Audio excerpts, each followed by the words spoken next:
Perkenalkan, nama saya Aulia Priyaciza, jurusan Ilmu Administrasi Negara, Fakultas Ilmu Sosial dan Ilmu Politik. Di sini saya akan menjelaskan mengenai pemakaian huruf.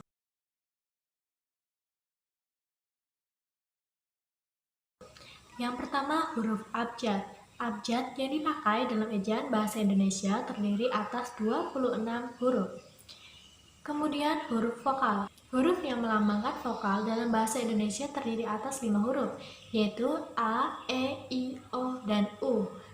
Huruf konsonan. Huruf yang melambangkan konsonan dalam bahasa Indonesia terdiri atas 21 huruf, yaitu B, C, D, F, G, H, J, K, L, M, N, P, Q, R, S, T, V, Y, X, Y, dan Z.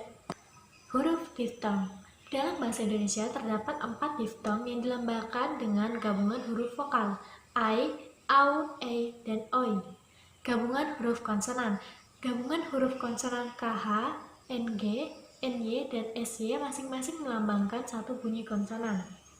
Huruf kapital. Yang pertama, huruf kapital dipakai sebagai huruf pertama awal kalimat. Yang kedua, huruf kapital dipakai sebagai huruf pertama unsur nama orang, termasuk julukan. Catatan, huruf kapital tidak dipakai sebagai huruf pertama nama orang yang merupakan nama jenis atau satuan ukur. Yang kedua, huruf kapital tidak dipakai untuk menuliskan huruf pertama kata yang bermakna anak dari seperti bin, binti, boru, dan fan, atau huruf pertama kata tugas. Yang ketiga, huruf kapital dipakai pada awal kalimat dalam petikan langsung.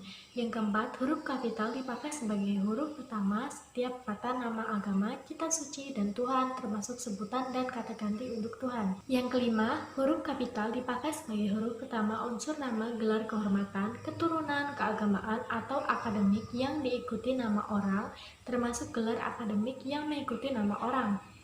Huruf kapital dipakai sebagai huruf pertama unsur nama, gelar kehormatan, keturunan, keagamaan, profesi, serta nama jabatan dan kepangkatan yang dipakai sebagai sapaan. Huruf kapital dipakai sebagai huruf pertama unsur nama jabatan dan pangkat yang diikuti nama orang atau yang dipakai sebagai pengganti nama orang tertentu, nama instansi, atau nama tempat. Huruf kapital dipakai sebagai huruf pertama nama bangsa, suku, bangsa, dan bahasa. Catatan, nama bangsa, suku, bangsa, dan bahasa yang dipakai sebagai bentuk dasar kata turunan tidak ditulis dengan huruf awal kapital. Huruf kapital dipakai sebagai huruf pertama nama tahun, bulan, hari, dan hari besar atau hari raya. Huruf kapital dipakai sebagai huruf pertama unsur nama peristiwa sejarah. Catatan, huruf pertama peristiwa sejarah yang tidak dipakai sebagai nama tidak ditulis dengan huruf kapital. Huruf kapital dipakai sebagai huruf pertama nama geografi.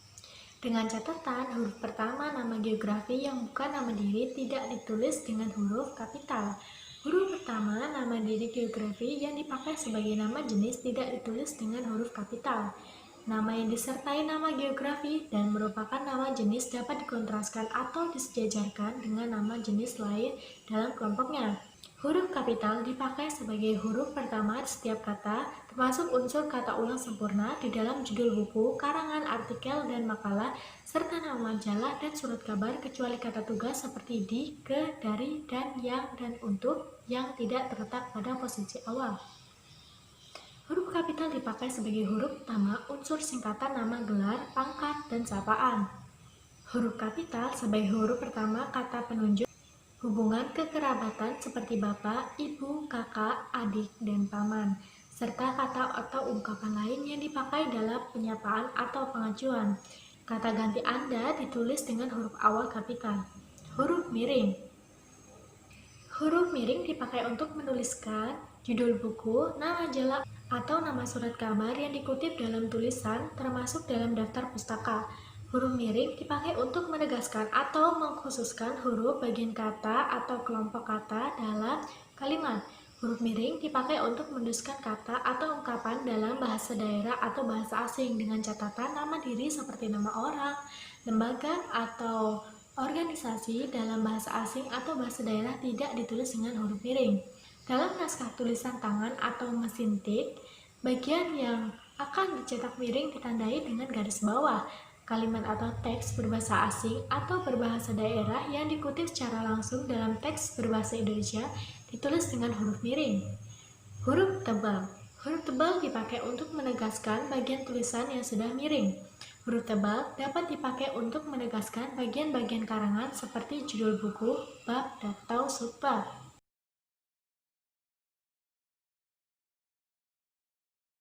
Penulisan kata.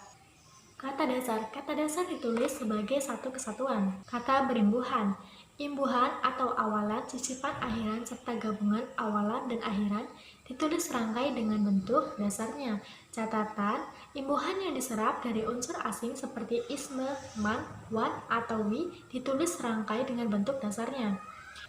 Bentuk terikat ditulis serangkai dengan kata yang mengikutinya.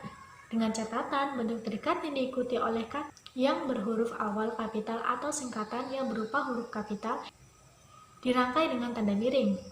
Bentuk maha yang diikuti kata turunan yang mengacu pada nama atau sifat Tuhan ditulis terpisah dengan huruf awal kapital. Bentuk maha yang diikuti kata dasar yang mengacu kepada nama atau sifat Tuhan kecuali kata esa ditulis serangkai. Bentuk ulang ditulis dengan menggunakan tanda hubung strip di antara unsur-unsurnya. Dengan catatan, bentuk ulang gabungan kata ditulis dengan mengulang unsur pertama. Gabungan kata. Unsur gabungan kata yang lazim disebut kata majemuk, termasuk istilah khusus ditulis terpisah. Gabungan kata yang dapat menimbulkan salah pengertian ditulis dengan membuka tanda hubung atau strip di antara unsur-unsurnya. Gabungan kata yang penulisannya terpisah tetap ditulis terpisah jika mendapat awalan atau akhiran. Gabungan kata yang mendapat awalan dan akhiran sekaligus ditulis serangkai. Gabungan kata yang sudah padu ditulis serangkai. Pemenggalan kata. Pemenggalan kata pada kata dasar dilakukan sebagai berikut.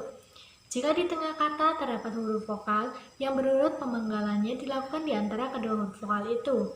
Jika di tengah kata dasar terdapat huruf konsonan atau termasuk gabungan huruf konsonan, di antara kedua huruf vokal, pemenggalannya dilakukan sebelum huruf konsonan itu. Jika di tengah kata dasar terdapat dua huruf konsonan yang berurutan, pemenggalannya dilakukan di antara kedua huruf konsonan itu. Jika di tengah kata dasar terdapat tiga huruf konsonan atau lebih yang masing-masing melambangkan satu bunyi, pemenggalannya dilakukan di antara huruf konsonan yang pertama dan huruf konsonan yang kedua. Dengan catatan, gabungan huruf konsonan yang melambangkan satu bunyi tidak dipenggal. Pemenggalan kata turunan sedapat-dapatnya dilakukan di antara bentuk dasar dan unsur pembentuknya. Dengan catatan, pemenggalan kata yang berimbuhan yang bentuk dasarnya mengalami perubahan dilakukan seperti pada kata dasar. Pemenggalan kata yang bersisipan dilakukan seperti pada kata dasar. Pemenggalan kata yang menyebabkan munculnya satu huruf di awal atau akhir baris tidak dilakukan. Jika sebuah kata terdiri atas dua unsur atau lebih dan salah satu unsurnya itu dapat bergabung dengan unsur lain, pemenggalannya dilakukan di antara unsur-unsur itu. Tiap unsur gabungan itu dipenggal seperti pada kata dasar. Nama orang yang terdiri atas dua unsur atau lebih pada akhir baris dipenggal di antara unsur-unsurnya.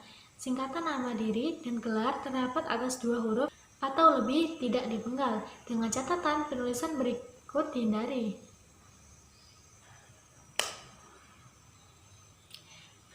Kata depan seperti di, ke, dan dari ditulis terpisah dari kata yang mengikutinya.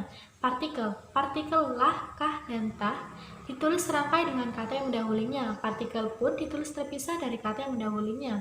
Dengan catatan, partikel pun yang merupakan unsur kata penghubung ditulis serangkai. Partikel per yang berarti demi, tiap, atau mulai ditulis terpisah dari kata yang mengikutinya. Singkatan dan akronim. Singkatan nama, orang, gelar, sapaan, jabatan, atau pangkat diikuti dengan tanda titik pada setiap unsur singkatan itu. Singkatan yang terdiri atas huruf awal setiap kata, nama lembaga pemerintah dan ketatanegaraan, lembaga pendidikan, badan atau organisasi, serta nama dokumen resmi ditulis dengan huruf kapital tanpa tanda titik. Singkatan yang terdiri atas huruf awal setiap kata yang bukan nama diri ditulis dengan huruf kapital tanpa tanda titik.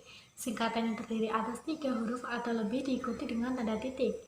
Singkatan yang terdiri atas 2 huruf yang lazim dipakai dalam surat menyurat, masing-masing diikuti oleh tanda titik.